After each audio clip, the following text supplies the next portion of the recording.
Buenas tardes, Ana Francis Moore, ¿cómo estás? Hola, querido Julio, ¿cómo estás? Bien, Encantada bien, de estar bien. aquí. Qué bueno, Ana Francis. Y está también nuestro querido Horacio Franco, que estaba reacomodándose porque estaba acostadito, estaba en horizontal y debería estar en vertical. Pero ya está, ni más ni menos que monocordio, Fernando Rivera Calderón. Fernando, buenas tardes.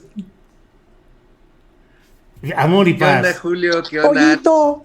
¿Eh? Ana? ¿Cómo están? Hola, Julio. Hola, Bien. Me hola, da queridos. mucho gusto saludarlos este viernes. Me da mucho gusto. Igual, Horacio Franco, ahora sí, buenas tardes. Ahora sí ya me Ya te enderecé mi camino. enderezaste. Buenas tardes. Eso. Qué gustazo. Gracias, Gustazo, Julio. igualmente. Igualmente, pues Gustazo, queridos. empezamos con nuestra mesa del más allá. En la ocasión anterior iniciamos precisamente la primera pregunta con Horacio Franco. Vamos hoy con Ana Francis Moore, que nos diga, con ella vamos a iniciar.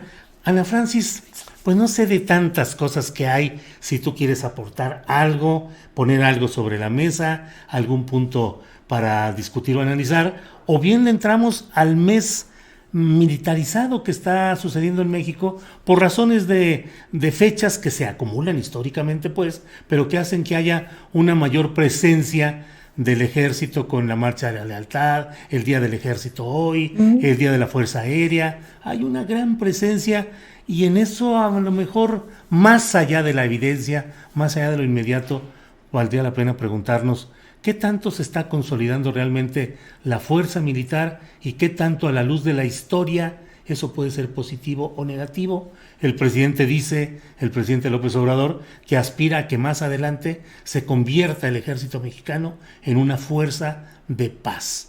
¿Puede ser ese tema o el que tú desees, Ana Francis?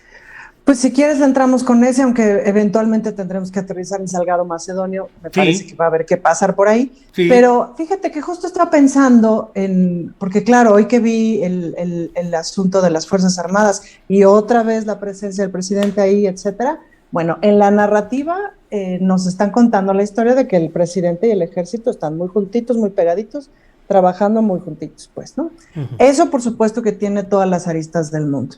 Quisiera recordar, por ejemplo, aquella imagen que tuvimos de Calderón vestido en esta casaca de soldados Sí, sin ningún rango, porque eso era importante, ¿no? uh-huh. Junto a generales de mucho mayor rango en términos de la fotografía. Y donde que aquel, pues chaparrito y mal vestido, pues peor tantito, Y ¿no? la Ahí casaca que nos le quedó quedaba como, grande, sí, no, holgada. todo le quedaba grande, ¿no? Uh-huh. Como el país le quedó grande. Sí. Entonces, pues ahí la fotografía era tremendamente clara, ¿no? Ahora, hay un cambio de régimen de un lado de la política que nunca había llegado al país, que nunca ya haya llegado a la presidencia, y sin duda que no queremos que el ejército esté peleado con la presidencia, ni queremos que el ejército esté peleado con este gobierno bajo ninguna circunstancia. Ahora, tenemos jornada de vacunación, tenemos elecciones que ahí vienen y tenemos un estado de violencia que no se puede negar y estamos en medio de una pandemia. Pues no. Para todas esas cosas es necesario el ejército. Bueno, no tendría que ser necesario en otras condiciones. Sin embargo, en estas, pues me parece que sí es necesario. Ahora, el ejército, ¿qué ejército? El ejército el ejército que nos rescata en inundaciones, el ejército que nos rescata en incendios, el ejército que cuida de pronto, que está cuidando justamente las jornadas de vacunación, no el ejército de Ayotzinapa, no, ¿me explico? Entonces, el problema es que el ejército es todas esas cosas, no nada más es el ejército de la bonita foto y el que nos cuida en las inundaciones, también es el ejército de Ayotzinapa. Entonces, pues sí, sentimientos encontrados, porque además tenemos una historia con los militares medio tremenda, o sea, también está el 68, etcétera, y da susto, claro que da susto.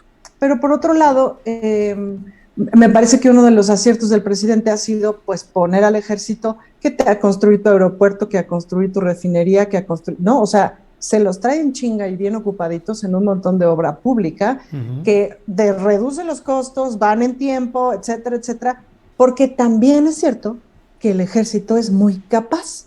Es decir, yo tengo un cuñado que es médico militar, es decir, no es militar de carrera, sino el ejército le ayudó a acabar su carrera y entonces se hizo militar, etcétera, etcétera. Y bueno, pues es un gran médico veterinario.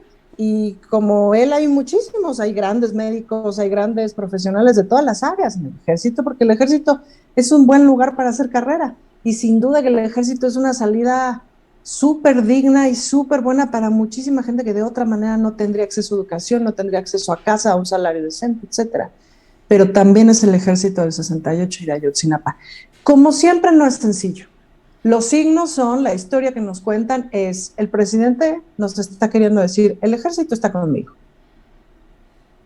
sí, para bien o para mal. Así es. Ana Francis, gracias. Fernando Rivera Calderón, ¿qué opinas de estos episodios militares, sus consecuencias, su trascendencia? ¿Cómo lo ves, Fernando? Bueno, siempre es delicado ver al poder civil demasiado cerca del poder militar, pero bueno, después de la experiencia que vivimos con Felipe Calderón, queda claro que hay matices y que hay formas y que la cercanía con el poder militar también tiene diferentes grados.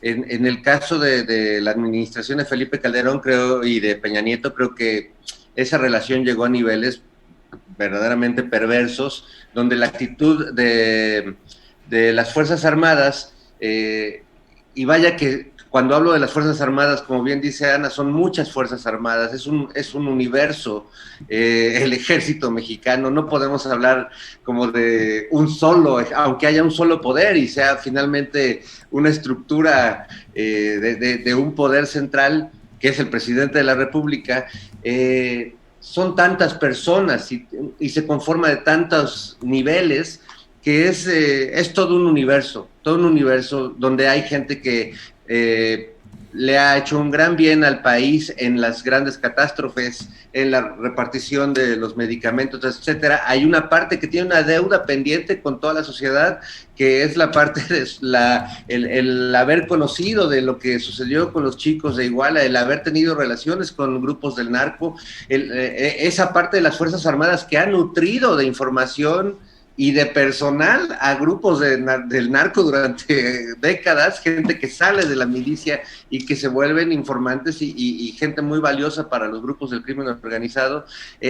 Yo creo que si bien hay una presencia importante de las Fuerzas Armadas y de lo que simbólicamente representan, que es creo algo que le interesa mucho al presidente de México en este momento, sí creo que la relación de las Fuerzas Armadas con la sociedad ha cambiado radicalmente y cualquier persona que circule en camión, en automóvil, me parece que hay una actitud distinta.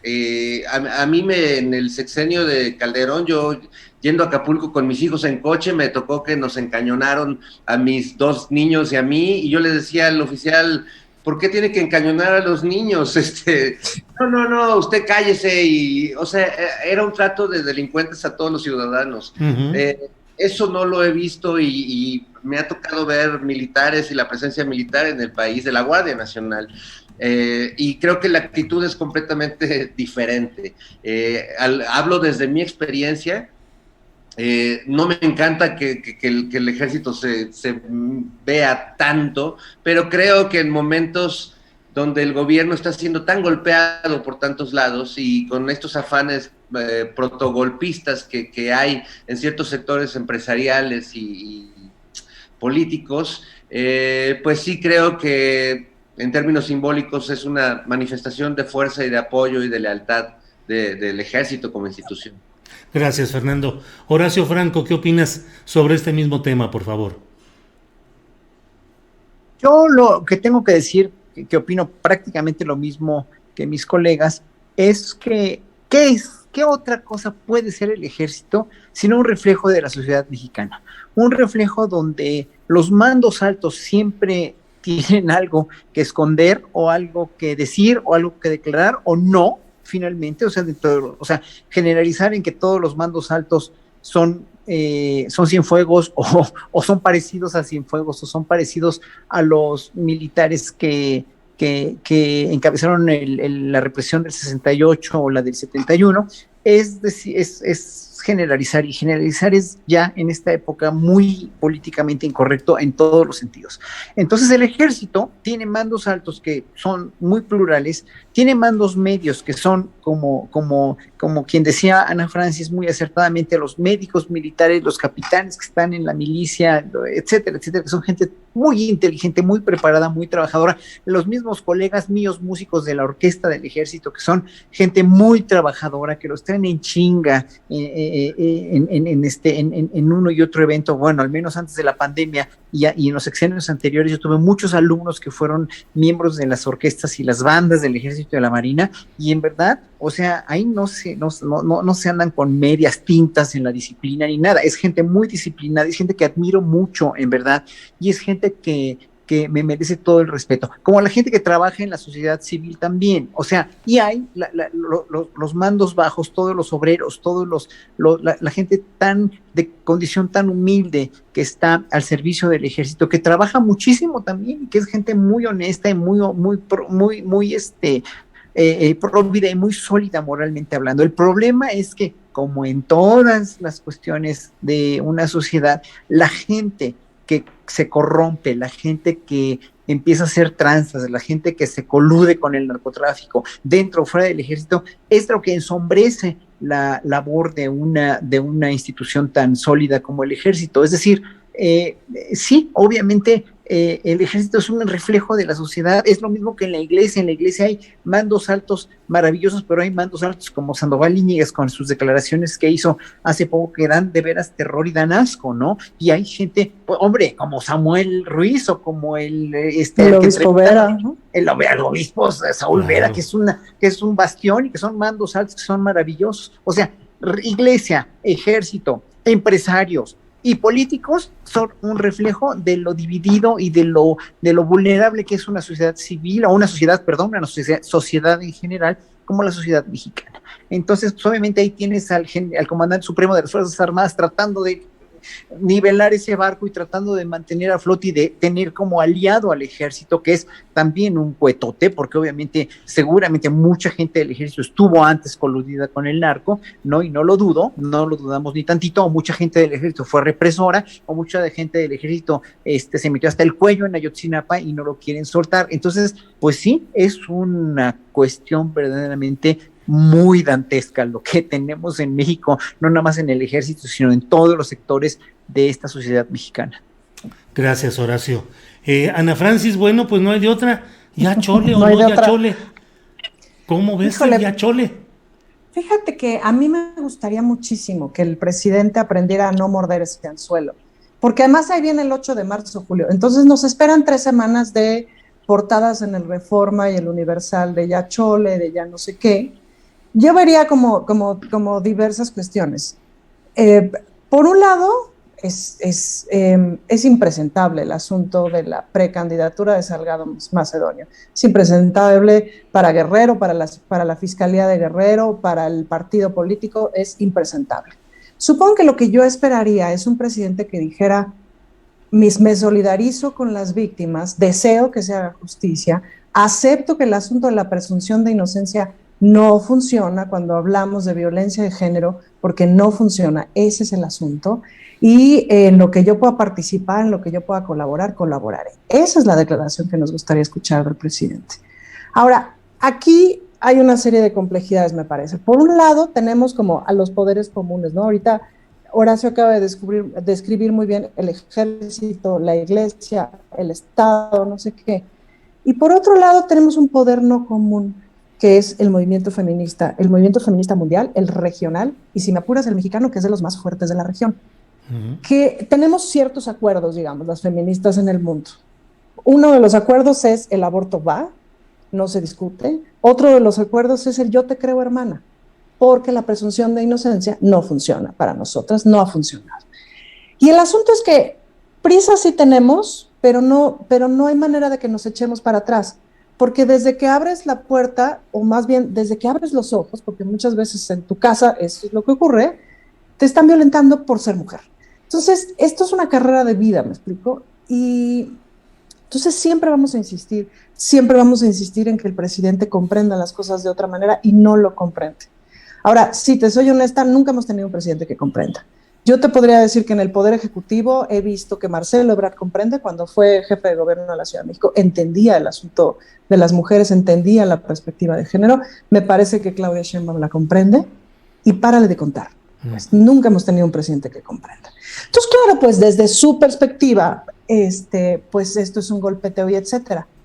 Que no quita que por supuesto que nos agarran de pretexto para golpear al presidente, bueno, pero claro, pero ahí es donde digo que me extraña que, siendo araña, el presidente no sepa tejer. Es decir, es evidente que si, ¿cómo se llama este señor de Proceso, que ahorita se me fue el nombre? Que si él suelta la burrada de la vacuna rusa, nomás le va a servir a los rusos. Seguramente es una declaración sacada de contexto, y obvio nos vamos a pitorrear del asunto, ¿me explico? Lo vamos a agarrar de Aguilar Camín, y nos vamos a pitorrear, pero hasta que nos cansemos. Entonces es obvio que si el presidente dice ya chole, no sé qué, bueno, nos va a dar 2 semanas de memes, pues, ¿no? Entonces ahí es donde digo, qué raro que no lo vea venir, qué raro que se siga enganchando con el mismo tema, y tiene que ver con que de veras no está midiendo la fuerza del movimiento feminista, y ojalá que la empiece a medir, porque puede ser un error bastante trágico. Cuando además, sin duda que es por una serie de cuestiones, es decir, yo creo que es un presidente honesto, muy trabajador para resolver la desigualdad, para resolver la injusticia, para resolver la corrupción, etcétera, que son parte de la agenda feminista. Es decir, tenemos muchas cosas en común. Nada más que este brother, insisto en mi teoría de que tiene una tía feminista que le pegó de chiquito, ¿no? Y entonces quiere insistir en convencernos a las mujeres feministas de que no hay que verlo por el lado de la desigualdad de género, sino por el lado de la desigualdad social. Y la desigualdad de género es un asunto bastante más grande. Es como no mirar el neoliberalismo. El presidente no está viendo el patriarcado, y ese es su gran error de líder histórico de izquierda. Gracias, Ana Francis. Fernando Rivera Calderón, ya chole, ¿cómo ves el tema? No, pues bueno, tremendo. Coincido totalmente con lo que dice Ana Francis. Creo que ha sido una de las grandes pendientes, sobre todo después del gran apoyo de grupos feministas que tuvo para poder llegar a la presidencia, un abandono, un rechazo a aprender a abrazar al discurso feminista, el mansplaining presidencial, de decir, no, es que hay que ser humanistas, no feministas, es no entender esto que Ana está planteando, y que se ha planteado mucho, y que se ha planteado desde muchas trincheras, mujeres de izquierda y mujeres de derecha, mujeres católicas, mujeres de todos los grupos que conforman no solo nuestra sociedad, porque este es un problema global. Yo sí lamento mucho esa parte, porque sé que es un hombre sensible, porque sé que es un hombre bien intencionado y honesto, y que tiene las cualidades que lo han convertido en el líder que es, y que tiene este consenso popular de gente que cree o creemos en él en ciertos aspectos de sus políticas y de lo que quiere hacer para este país. Pero es muy lamentable que no solo, no sé si no lo vea, sino que no lo quiere ver o no quiere compartir esa visión. Y les está costando muy caro, y estamos viendo cotidianamente ese tema. Se detiene al gober Precioso, cosa que, bueno, es una obligación de las autoridades, pero al mismo tiempo se postula lo mismo, es decir, es como el mito de Sísifo del heteropatriarcado, o sea, siempre viene un nuevo abusador a ocupar un lugar de poder. Hay denuncias además por todos lados, en medios de comunicación importantes, hay personajes que están denunciados, hay personajes de la política, de la academia que están denunciados y que no pasa nada. Entiendo que hay una politización del tema de Salgado Macedonio, pero por mero sentido común de las autoridades de Morena, de Mario Delgado, no creo que sea un tema directamente del presidente, pero sin duda la sensibilidad y la mano del presidente pueden influir en que se pare este despropósito para todos, para los guerrerenses, para el Estado, para López Obrador, para las mujeres de todo este país, porque es una afrenta a todas las mujeres y a todos los ciudadanos yo creo que creemos en la empatía y que creemos en una sociedad sin violencia de género. Entonces sí es lamentable y sí hay que hacer un llamado. Bien decimos, no vamos a hacer nada que retuitee Felipe Calderón, no nos vamos a poner al servicio de una crítica inducida por otro lado, pero no vamos a dejar de señalar esto. Y yo creo que ahí también las mujeres cercanas al presidente, Olga, Luisa, Irma, Alejandra, caray, yo creo que ellas tienen un papel muy importante y que puede ser histórico, que puede cambiar el rumbo para bien de las cosas. ¿Sabes qué, Julio? Sí. Hay una cosa que me gustaría agregar, que es chistoso, pero en otros temas no cae. O sea, todas las mañanas al presidente le van a preguntar sobre las energías limpias y sobre las vacunas. Todas las desgraciadas mañanas alguien se le va a preguntar, pero él no cae, ¿no? Es decir, agarra al especialista y lo pone a hablar y ya nos explican. Y a la mañana siguiente le van a volver a preguntar y de todos modos va a volver a poner al especialista y nos ve. Pero en este sí cae. Es curioso que en esto caiga, ¿no? Hoy, tercera ocasión en que el tema es tratado en la conferencia mañanera. Horacio Franco, ¿qué opinas sobre el ya Chole famoso? Mira, en verdad que sí fue muy característicamente chocante oír al presidente decir eso. No me gustó, obviamente, no, me agarró por sorpresa porque yo estaba viendo la mañanera cuando dijo ya Chole. Y pues pese a que sería una expresión muy del pueblo mexicano, ¿no? No siento oportuno que lo haya dicho. Sin embargo, ya lo hemos dicho en esta mesa varias veces, pues yo le canto como la canción de José José, yo no le pido que cambie ni es mi condena, ¿no? Al presidente. O sea, el presidente no va a cambiar. Una gente tan arraigada con los principios que tiene, que se los admiramos y se los ponderamos y los enarbolamos, los que estamos aquí, ¿no? Porque estamos aquí también en un sentido, porque finalmente no es que seamos, y mucho se nos critica de ser defensores a ultranza de este gobierno, no, o sea, yo vuelvo a reiterar siempre mi posición.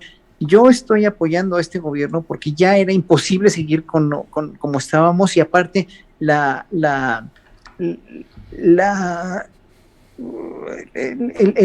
entorno, los deseos de cambiar de este país de Andrés Manuel López Obrador están muy en la flor de piel de todo el pueblo mexicano, del 95% del pueblo mexicano.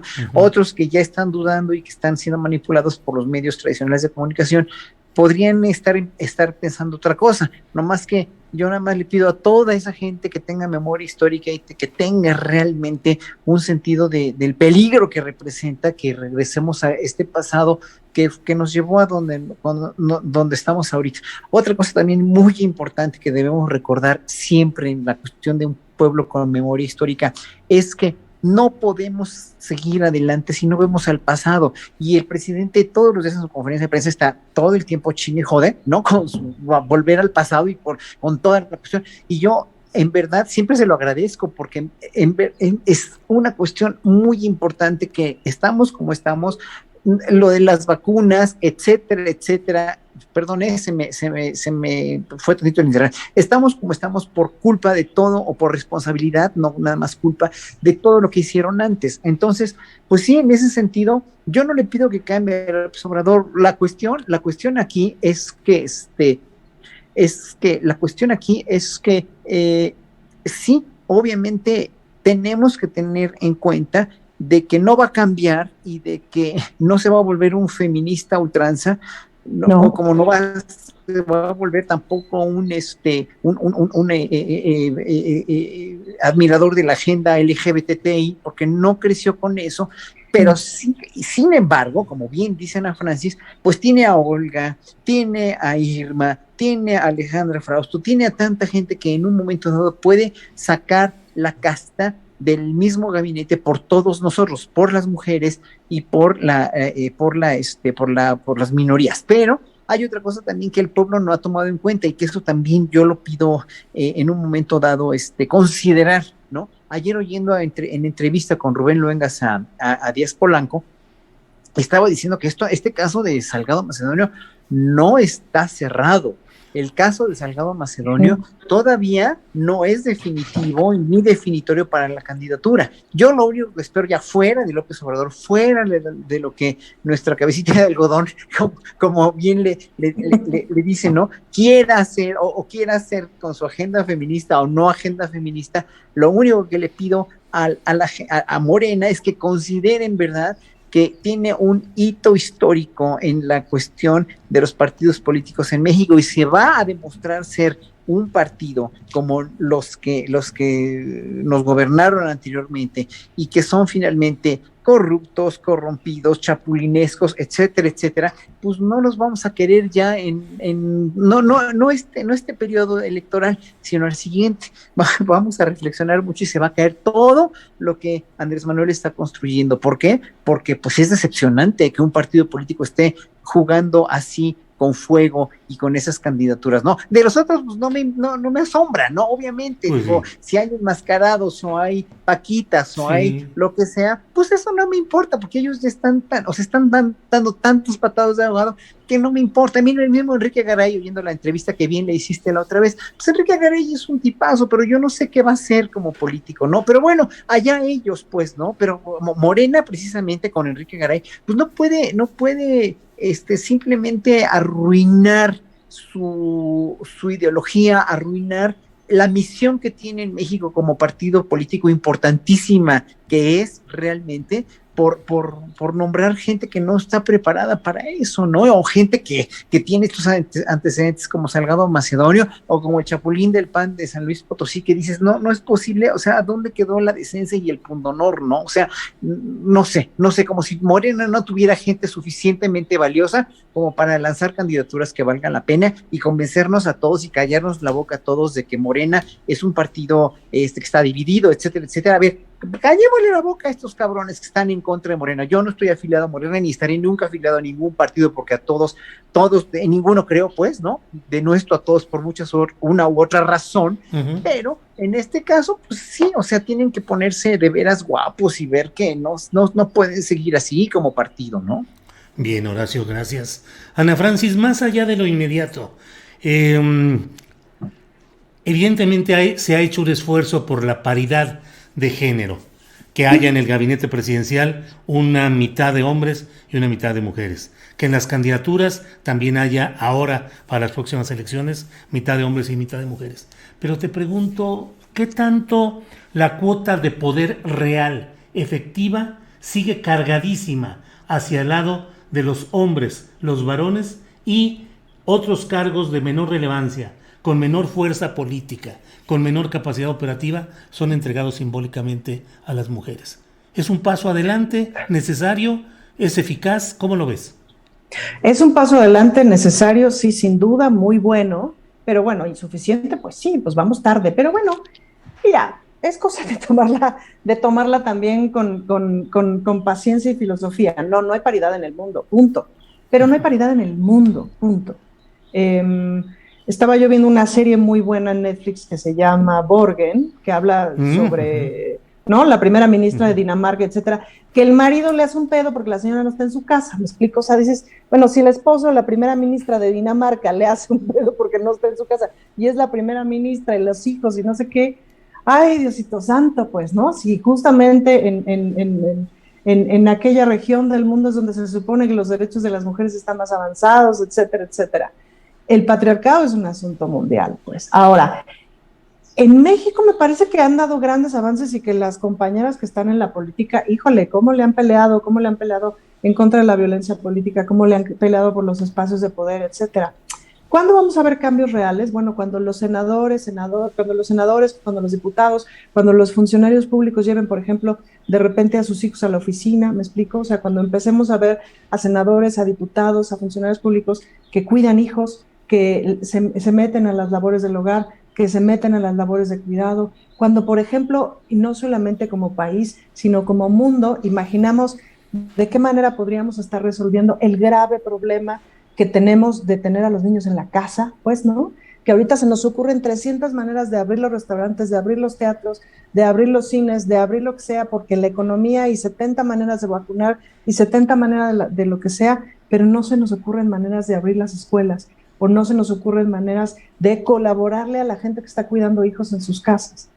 Entonces, bueno, claro que falta imaginar un otro mundo.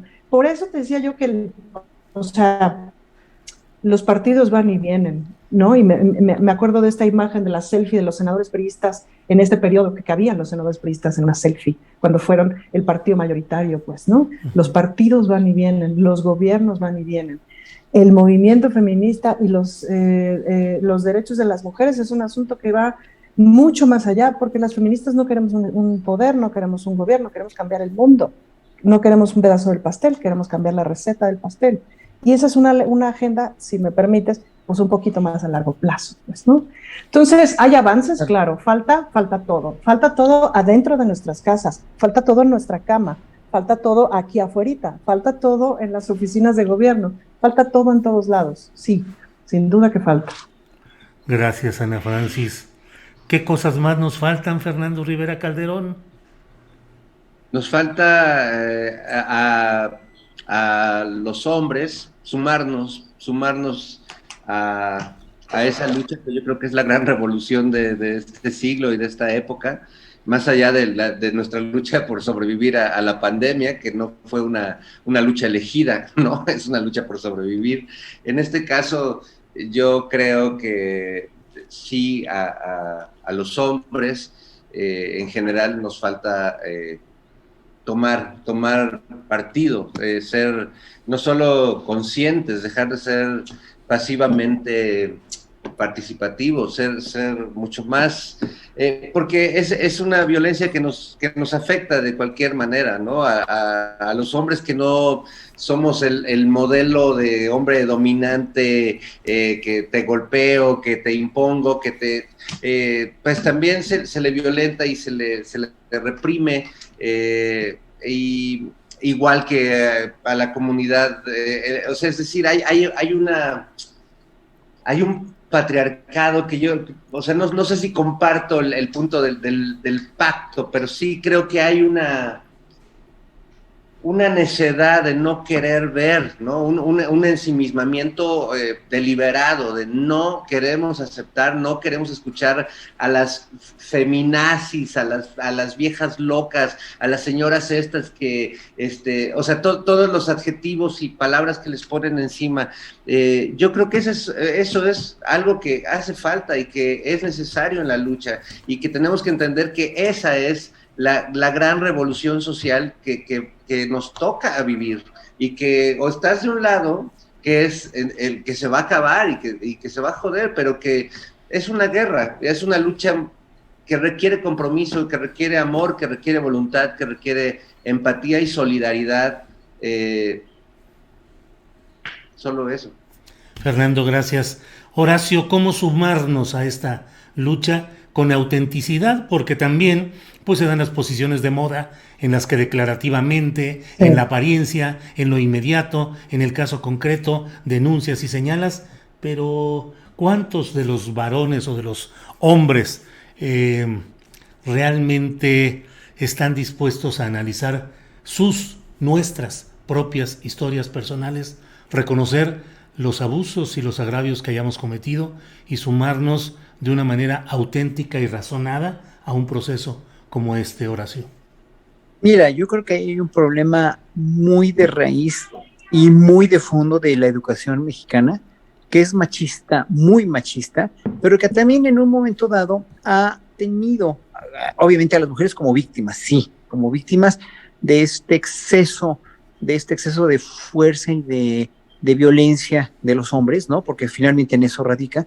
Y también en un momento dado las mujeres mexicanas son muy fuertes dentro de sus casas, dentro de sus hogares, y educan a los hijos de una manera machista también. O sea, ellas han contribuido a lo largo de la historia a reforzar toda esta cuestión del machismo, y hoy que se dan cuenta que no es así, están, y estoy muy de acuerdo con ellas, obviamente, en revertir la tortilla de una educación que ha sido machista por ambos lados, no porque ellas, o sea, no es culpa de nadie, no es culpa, es responsabilidad de una educación, y es responsabilidad de una serie de factores históricos que han tenido a la mujer de veras muy por debajo y en todo el mundo, ¿no? De los hombres, y los hombres ventajosamente, alevosamente, han tomado ese poder y han manipulado como quieran. Hoy por hoy, las feministas, y la excusa que tiene el feminismo para mí, la gran excusa es precisamente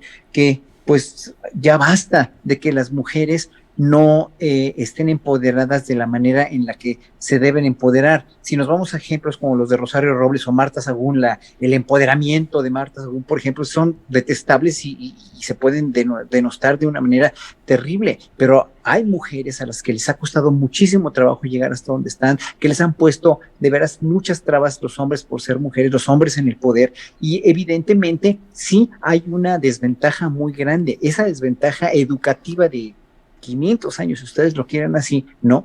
Es una desventaja que no se va a revertir tampoco, como la corrupción en México, como la falta de educación, etcétera, etcétera, de una manera radical, de una manera inmediata. Hace falta mucha educación. Entonces, ¿cómo resolver este problema? Tu pregunta concretamente, Julio, ¿cómo contribuir? Pues educando. No nos queda otra más que educar a los chavos en igualdad de derechos, en igualdad y el respeto. O sea, no es una igualdad de que la mujer se tiene que poner violenta contra los hombres y ya en un momento dado la mujer va a ser agresiva per se. No, la mujer tiene que ser tan comprensiva como el hombre y como todas las preferencias sexuales unos para los otros.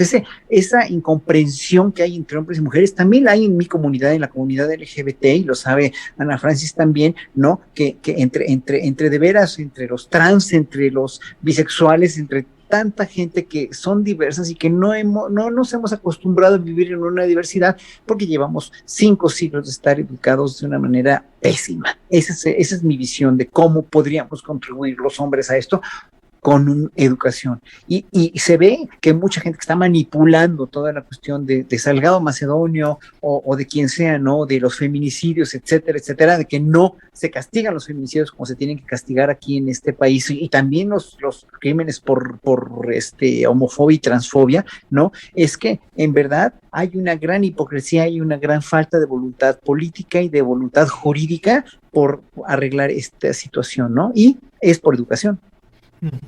Gracias, Horacio. Ana Francis, lo hemos platicado y lo hemos comentado en diferentes espacios. Hoy el presidente de la República vuelve a enderezar la atención hacia un caso concreto de un comunicador como es Carlos Loret de Mola.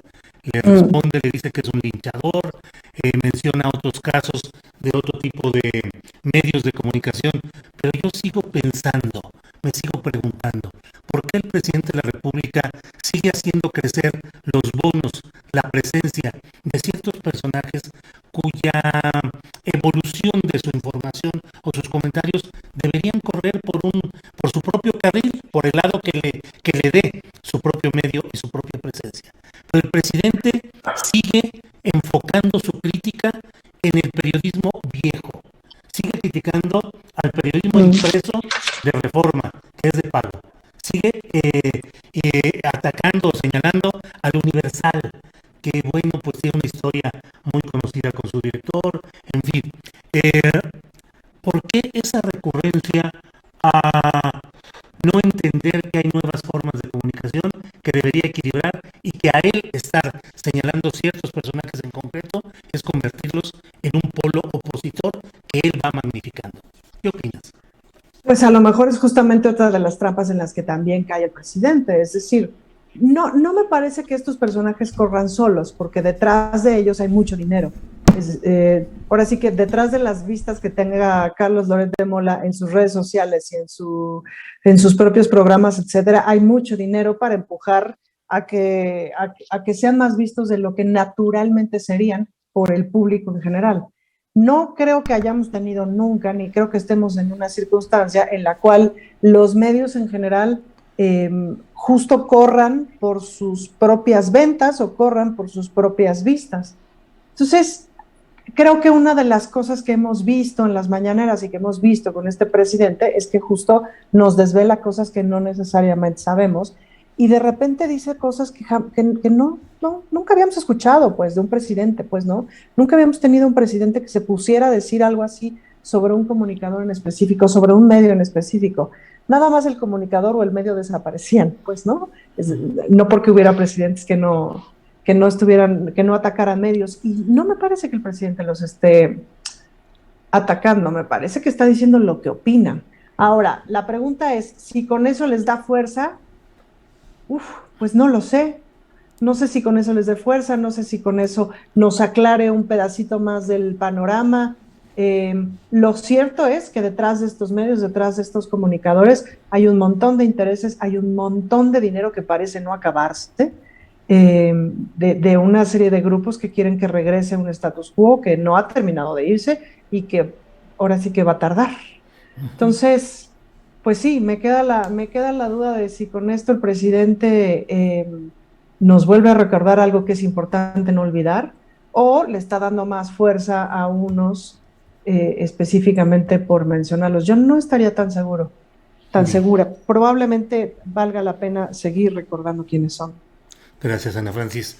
Horacio, mientras regresa Fernando Rivera Calderón, a quien se le acabó la pila de su computadora y ahorita está ahí como todos nosotros, enredado entre cables y entre prisas. Pero mientras tanto, Horacio, ¿qué tanto magnifica el propio presidente en su mañanera a una oposición periodística que, si no la mencionara tanto ahí, a lo mejor no tendría tanta resonancia? ¿Qué opinas, Horacio?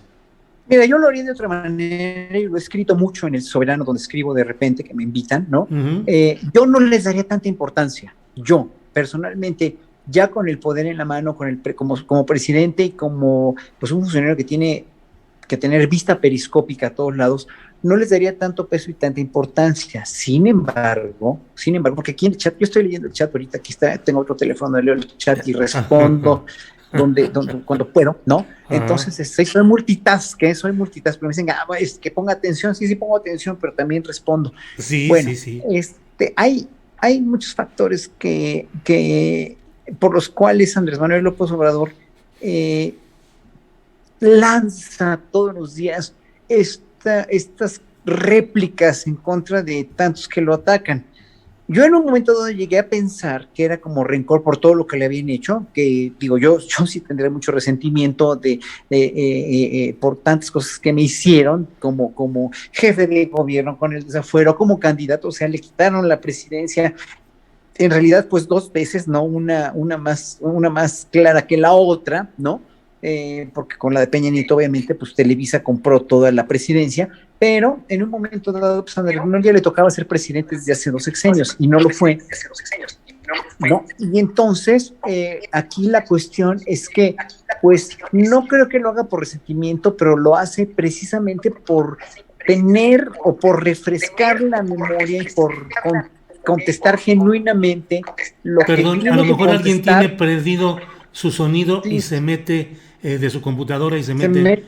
Sí, adelante, Horacio, sí. Ya, yo creo que sí, ya. Sí. Entonces, ya. Yo creo que estas defensas diario que a veces sí hostigan un poco, sí dices, bueno, ya, por favor, que ya no les dé tanta importancia, porque el darles importancia obviamente pues los arma más todavía para decir que es un represor, cosa que no es, que es un manipulador, cosa que pues tampoco es, ¿no? Porque todo lo que enuncia, pues es cierto, yo no les llamaría pasquines de quinta al Reforma en el Universal porque tienen una historia periodística con mucha gente muy brillante que sigue escribiendo ahí o que ha escrito ahí, que me merece todo el respeto, pero que finalmente pues sí se han dedicado a atacarlo y a inventar. El problema con todo esto es que sí tiene un sustento Andrés Manuel para denostar de esa manera a la prensa que él llama fifí, que es el que de veras se la pasan inventando cosas o magnanimizando cosas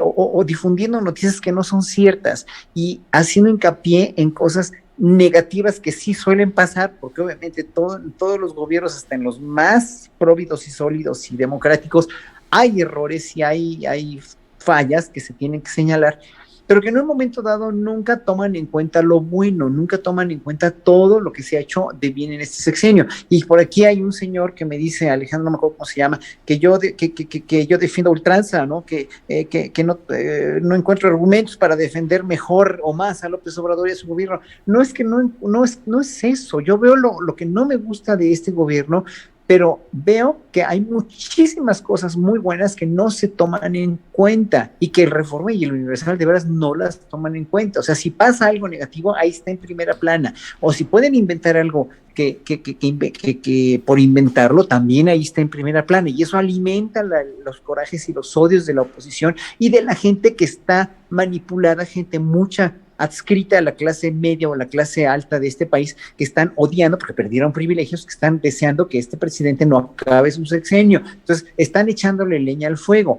Entonces, por eso, la justificación, la única justificación que yo veo como una justificación válida que el presidente esté no atacando, sino esté siempre señalando y señalando y señalando y señalando y señalando de toda esta prensa sicaria o de toda esta prensa que le inventa cosas o que magnanimiza todo lo negativo o que finalmente manipula conciencias de la gente que lee esta prensa, que es mucha también, es que pues tiene ese derecho, ¿no? Está en su derecho de defensa.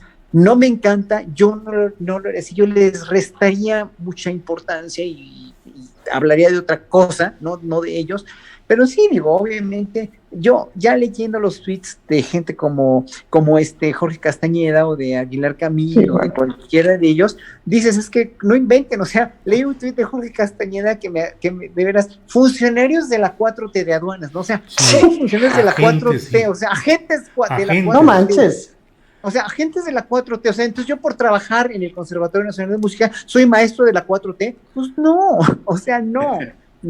O sea, claro. Digo, eso es lo que a mí me parece como única justificación de que el presidente todos los días esté abanderando estos, que no son ataques, sino estos señalamientos en contra de la prensa, que es finalmente, pues sí, la verdad se las gasta para manipular.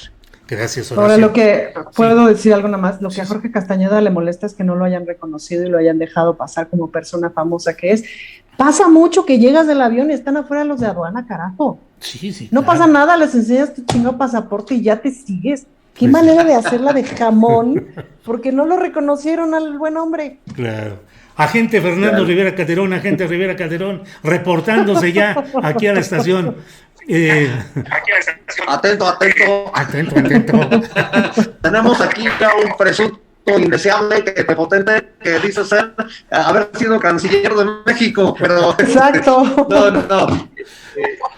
Mira, yo creo que sé que a muchos les molesta y a mí en particular no me agrada porque sí creo que magnifica las opiniones de muchos periodistas y muchos, ya lo pongo literalmente entre comillas, que se dedican a inventar cosas, a tratar de desequilibrar las cosas, los dichos de el subsecretario de Salud o del presidente. Y creo que, bueno, pues, si yo fuera Carlos Loredo Broso, estaría feliz de tener, o sea, un lector tan importante que todos los días me da tribuna y me da foro, cuando en realidad los textos de muchos de los personajes que cita el presidente ya no los lee la sociedad como antes, que los veías en la tele o en los medios, o que consideraba su opinión porque pensabas que a lo mejor sí eran más serios en su trabajo.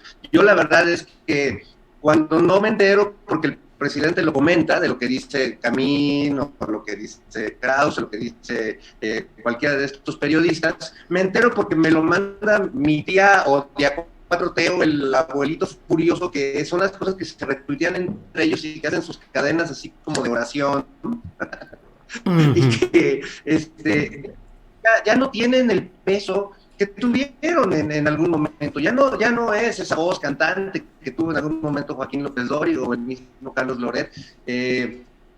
Y bueno, pues yo creo que el presidente ejerce básicamente algo que nos falta mucho en este país, que es la cultura del debate político. Él ejerce un derecho de réplica. De ninguna manera me parece que sean linchamientos. Creo que deberíamos estar más acostumbrados a eso. Los periodistas en México, como son una estirpe sagrada, creen que ellos pueden inventar y decir lo que quieran sin que nadie diga nada.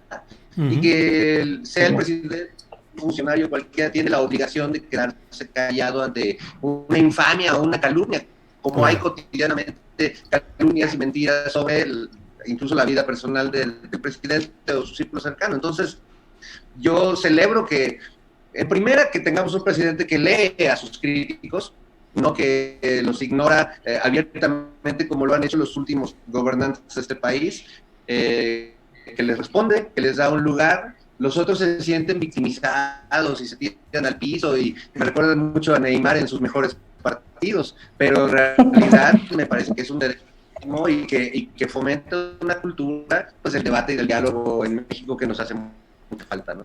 Gracias, Fernando Rivera. Ana Francis, ya estamos, son las 2 de la tarde con 52 minutos. Ya estamos en el tramo final. Pero yo quería... Ahí se está... Alguien tiene su sonido abierto y se está colando el audio. Sí. No, yo no. ¿No? Entonces, el agente Fernando Rivera, cheque, por favor, pareja, cheque ahí su ¿ya? Todo en orden. Ya. Oye, Julio, que me pidieron, perdón, me pidieron una complacencia de que quieren que cante Fernando una canción, pero no me acuerdo cuál es, así que ahorita que me vuelvan a escribir yo les digo. Bueno, y luego hay que tener cuidado porque en YouTube pones 5 segundos de una canción que tenga derechos de autor y nos cortan la transmisión y nos cortan la monetización. Sí, por desgracia. Te salvaste, Fernando. Ana Francis, está corriendo un momento distinto a aquel que se documentó en 2018.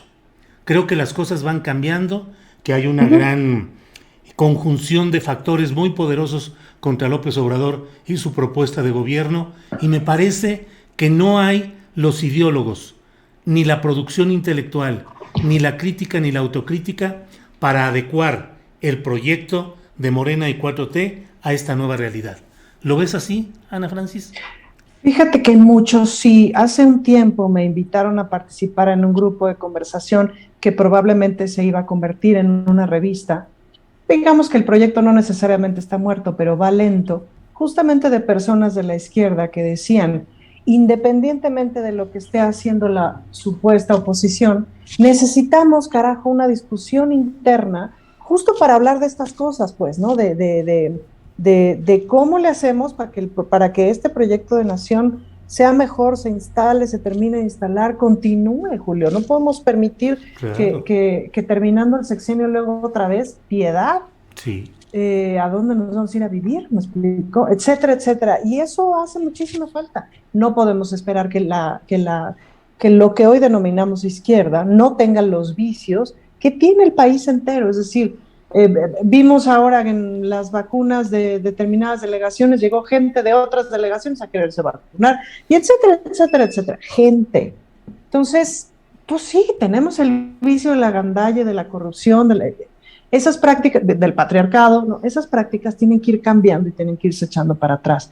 Lo que pasa es que también pues uno está muy ocupado como tratando de defender lo que sí hay y tratando de contrarrestar el supuesto peso de la oposición. Hay que veremos ahora en las elecciones lo que pasa, es decir, la aprobación presidencial es muchísima y eso se va a reflejar evidentemente en el partido político. Me parece que el partido político, otra vez, es complejo, es decir, hay unas partes que son increíbles, hay compañeros y compañeras ahí que son verdaderamente entrañables, líderes, me explico, pensadores y pensadoras de izquierda tremendos, y hay otros que son impresentables, pues, ¿no?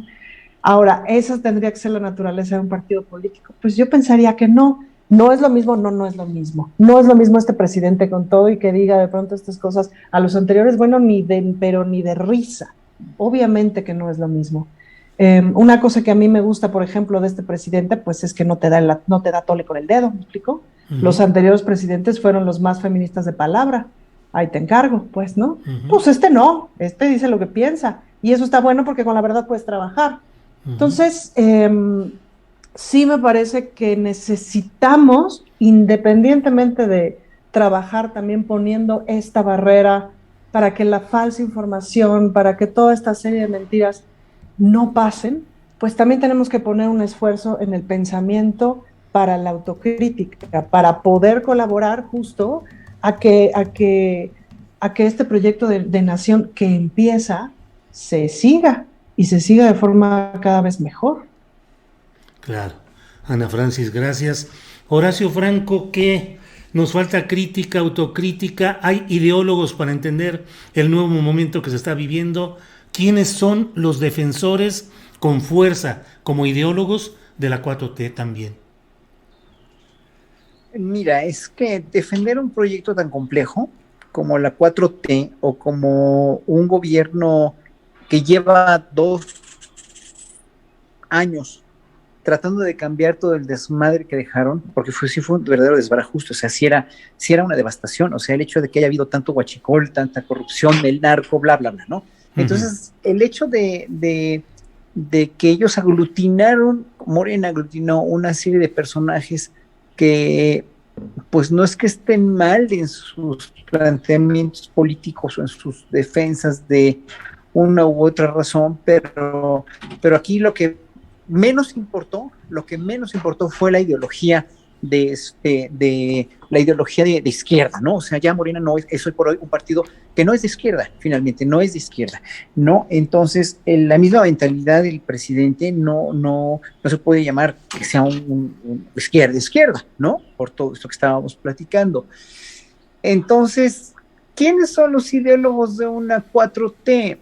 Aparte de que el pueblo debería ser el principal ideólogo, ¿no? El pueblo que queremos un cambio, que queremos una transformación del país, de todas las instituciones, de todas de todas las bases de este país, pues es que es un planteamiento, o sea, es muy idealista creer que la 4T va a ocasionar en 6 años un cambio. El cambio se viene a partir de una segunda chance de la izquierda o de un gobierno progresista y que esté basado en las mismas cuestiones de eliminar la corrupción, o tal vez en un tercero, que tal vez no lo vamos a ver en muchos años, ¿no?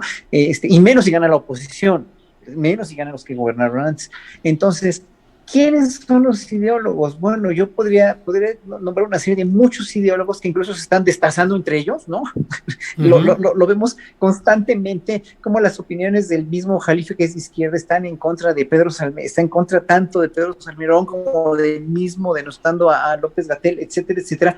O sea, parecería la cubeta de cangrejos mexicana tan real y tan tristemente cierta, pero pues en un momento dado somos todos los que tenemos que hacer que esta izquierda funcione y no exigir o no pensar en demasiadas expectativas a corto plazo, porque pues si vemos que una procuraduría como la de Gertz Manero no está dando resultados tan rápido, si vemos que la corrupción no se está erradicando tan rápido que quisiéramos, que el mismo presidente dice que el Estado es un paquidermo, es un elefante reumático, lo sabemos, pero quisimos más rápidos resultados, estábamos esperanzados en que más rápido iba a cambiar esto, y pues no cambió, porque finalmente no cambió la esencia del mexicano como un pueblo que desconfía enormemente de sus autoridades, que está muy mal educado a lo machista, que está muy mal encauzado en la educación colectiva y que finalmente pues no, o sea, todavía no estamos preparados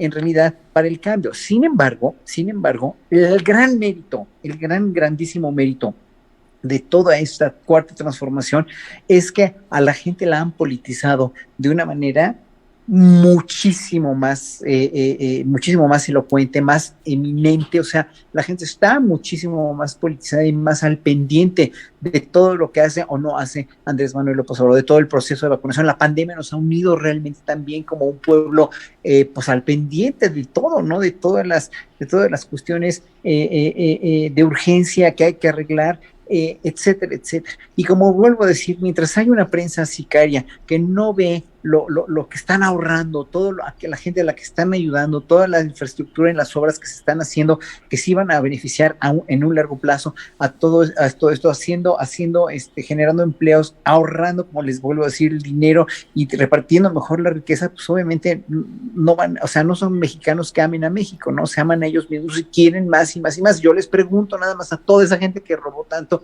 o que hizo tantos negocios lícitamente, pero pues con una alevosía tremenda. ¿Para qué chingados quieren más dinero si ya tienen de aquí a 20 generaciones tienen sus problemas económicos resueltos, ¿no? El problema de este país es que no voltean a ver a una colectividad de 60 millones de pobres o más, ¿no? Donde finalmente, pues ahí el que sale perdiendo como país es México, ¿no? El que quiere a México, quiere ver a México libre de pobreza, quiere ver a México libre de corrupción y quiere ver a un México donde no lo estén saqueando, porque digo, obviamente el neoliberalismo, que fue lo que hizo, pues yo saqué un tuit hace poco, el neoliberalismo es una forma muy correcta y muy permitida socialmente y permitida políticamente hablando, de un colonialismo. Ese es el neoliberalismo, un colonialismo. Nos saquearon y todavía les dimos las gracias, pues, ¿no? Entonces, sí, la 4T está empezando apenas, y es apenas un bebé que pues no sabemos para dónde va a ir, cómo va a crecer y cómo va a dar sus frutos en un futuro cercano. Gracias, Horacio. Fernando Rivera Calderón, ya sea tú o Perucho, quien quiera opinar, quien quiera dar ahí su punto de vista. ¿Cómo ves este tema de crítica, autocrítica, ideología, adecuar los planteamientos de Morena y la 4T a una nueva realidad? ¿Qué piensas, Fernando? Mira, creo que es un tema muy interesante porque estos años de gobierno han sido como abducidos por esta derecha sin argumentos que ataca todos los detalles del gobierno, sobre todo los insustanciales. La verdad es que no hay una crítica muy profunda a las cosas realmente criticables del actuar del gobierno de López Obrador. Se critica desde que si le queda grande el saco, o si no se amarró las agujetas bien, es decir, pura irrelevancia y tonterías y cosas que tienen que ver más con el clasismo de la sociedad. Me llama la atención que el presidente es muy consciente y se remite mucho históricamente al gobierno de Madero y al gobierno de Juárez, que efectivamente fueron presidentes muy golpeados por la crítica periodística y por los caricaturistas incluso del tiempo, de una manera atroz. Yo he podido revisar cartones de La Orquesta, esta publicación que parodiaba mucho al gobierno de Benito Juárez, y lo dibujaban enanito y lo dibujaban pues con muchos rasgos muy despectivos, igual que como sucedió con Madero, a quien en muy poco tiempo pues se le echaron encima muchos de los que lo apoyaron, incluido Villa y Zapata, y Madero perdió apoyo, y lo que sucedió después pues es que ahí estaba Villa chillando en el funeral de Madero porque pues quizás le retiraron muy pronto la confianza a este hombre que no supo calcular también de quién se había rodeado, ¿no? En este caso del chacal Victoriano Huerta, que tenía pues ahí sentado en la misma mesa todos los días, ¿no? Uh-huh. Yo creo que no se ha generado una buena narrativa crítica interna de quienes creemos que este proyecto político debería continuar más allá de López Obrador. Creo que hay una especie de palerismo que no le hace bien a nadie. Tampoco creo que al presidente le encante oír diario a la molécula, o oír a alguien que se le ponga de tapete y que todos los días le diga lo mucho que lo quiere o lo mucho que hace bien las cosas. No le sirve al gobierno, no le sirve al presidente. Yo creo que ellos son conscientes de que así como hay una crítica muy violenta y muy agresiva, la crítica de el cacas y todo esto que me parece de pésimo gusto, así también hay un palerismo y una devoción de un sector de periodistas que también es muy molesta y que llega a ser casi hasta escatológica en el otro sentido, ¿no? Uh-huh. Entonces, sí creo que es parte de nosotros mismos como personajes con una voz pública y política, establecer una nueva narrativa crítica.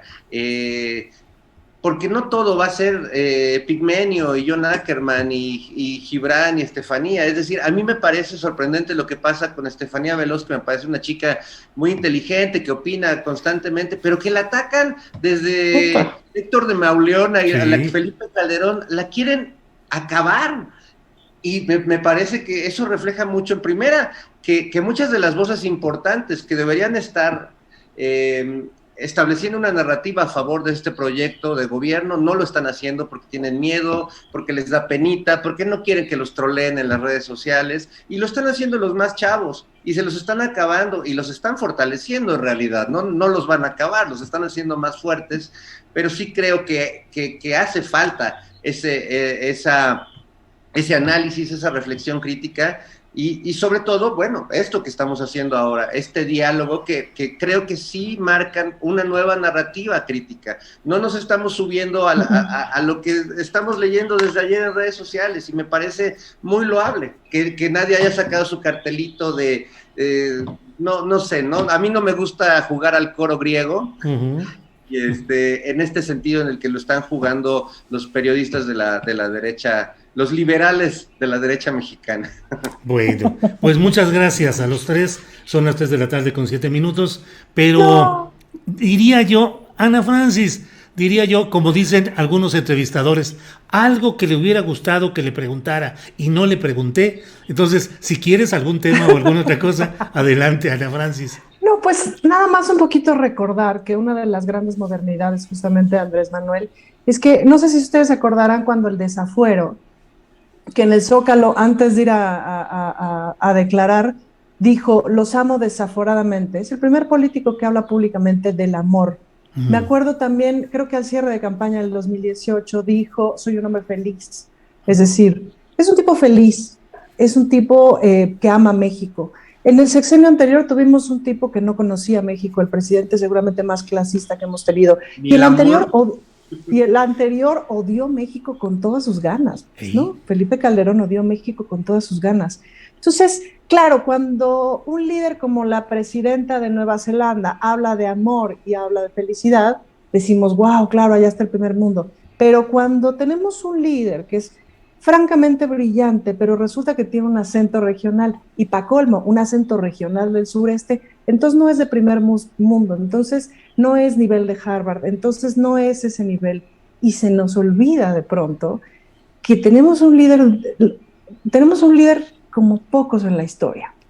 Claro, este presidente habla de amor y habla de convertir el ejército en fuerzas de paz. Fíjate hasta dónde lo lleva.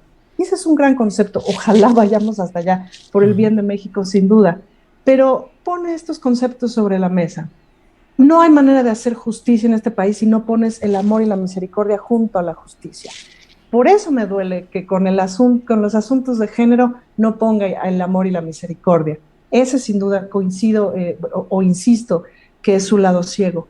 Pero de que tenemos un líder de ahí te encargo, tenemos un líder de ahí te encargo. Y eso me parece importante no perderlo de vista, no tiene nada que ver con los anteriores. Me cae que ahí sí hay clases, ¿no? Gracias, Ana Francis. Pues para no dejar el tema nada más con esta expresión, Horacio, el amor, la justicia, la misericordia, la compasión, ¿deben acompañar el acto del político en el poder o debe circunscribirse a lo que es su obligación constitucional? Cada mandatario, cada político tiene una ideología diferente o tiene una manera de gobernar diferente. La mayoría de los políticos que hemos visto pasar en los últimos años, no nada más en México, en Estados Unidos, pues viene Obama, o sea, nada más y nada menos, para muestra basta un botón.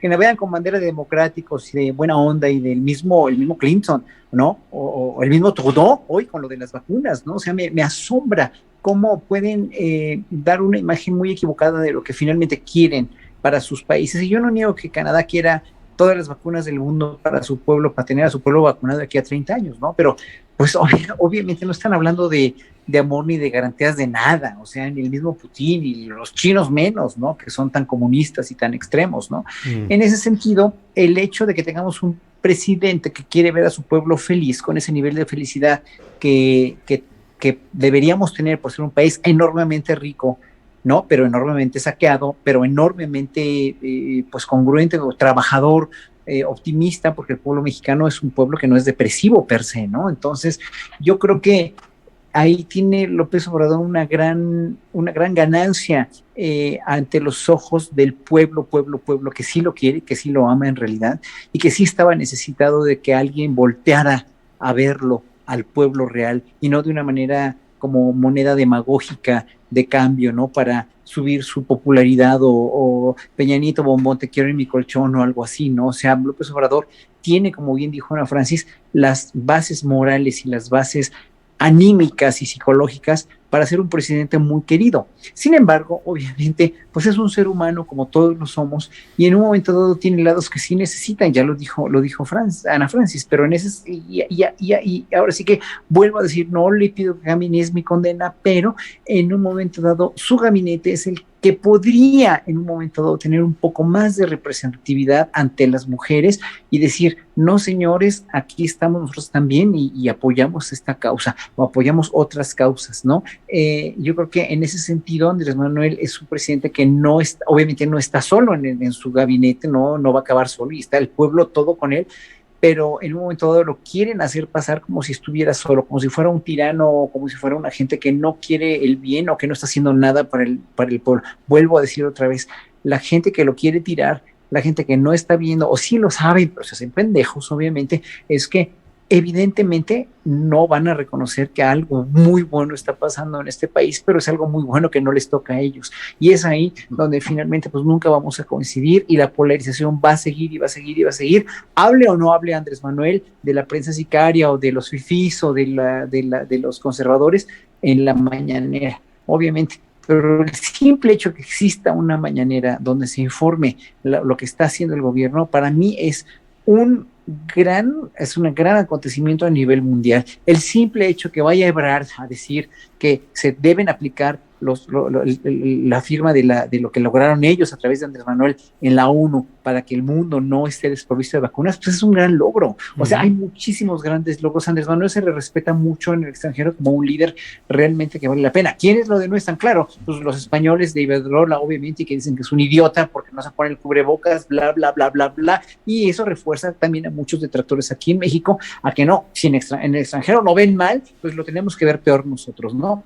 Es decir, no sé, hay muchas cosas, pero yo creo que Andrés Manuel ahorita, hoy por hoy, pues es un presidente que sí sostiene la fuerza política de México, pese a que su partido se pueda o no estar desmoronando. No me toca a mí juzgarlo porque no estoy adentro de ese partido, ni creo en ningún partido, pero en un momento dado el partido se tiene que poner mucho más guapo, como lo dije antes, para que finalmente continúe una política de cambio en este país. Y cierro nada más rápidamente con esto, la canción que quieren que cante Fernando es una de él,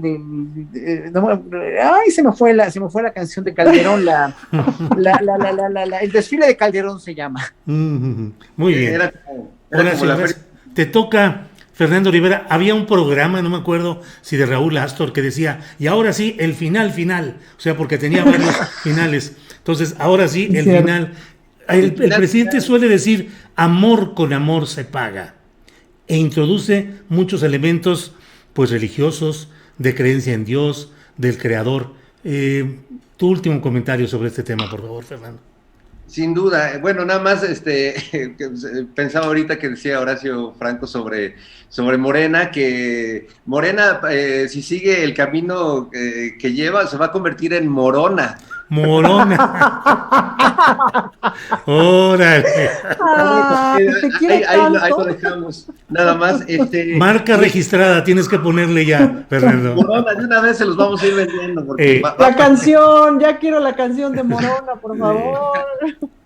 Y bueno, yo sí creo que evidentemente tenemos un presidente que es un moralista, que tiene un perfil, y se burlan mucho de eso, un perfil como de líder bíblico, ¿no? Como que lleva a los mexicanos por el desierto 40 años para llevarnos a la tierra prometida, pero yo la verdad lo veo como algo positivo, porque hay contemporáneos que piensan que la moral o la moral pública es como un hecho consumado en un país como México, y creo que es un tema que hay que recordarnos todos los días, incluso sobre todo el no matarás, porque en un país donde diario nos estamos matando, donde diario nos violamos, nos golpeamos, pasamos uno por encima del otro, no me parece que sobre en absoluto tener un líder que, aparte de ser un líder político y administrativo, sea un líder moral, que nos recuerde que el amor,